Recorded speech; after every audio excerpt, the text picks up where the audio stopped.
Hi there, everybody. Mark Hoelzer here from 3D Molecular Designs.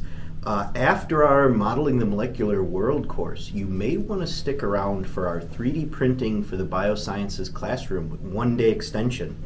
In this class, we'll get into a lot of the techniques and approaches needed to build these molecules in your very own school with your own 3D printer. At 3D Molecular Designs, we've been using 3D printing technology for over 2 decades. And these smaller desktop printers that are common in a lot of schools nowadays, we've been using those for over 12 years.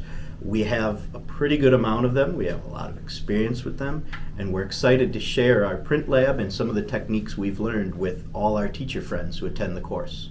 In this one-day course, we will cover 3 main things. One, a program called JMOL, in which you and your students can design these molecular structures. 2, the basics of running a printer, so that when you actually get to building them, you know your way around your printer. And 3, realistic approaches we've found to actually incorporating this into a real classroom. So suggested activities, some starter 3D printing files, all the stuff that hopefully you would need to bring some of this into your classroom.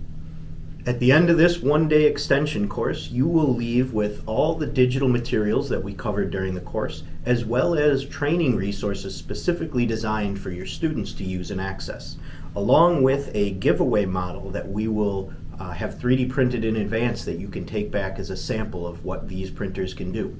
This 3D printing workshop is always one of my favorite times of the year, and it's a lot of fun to work with you guys. So I'm excited to see some teachers, and hopefully you'll join us for some modeling.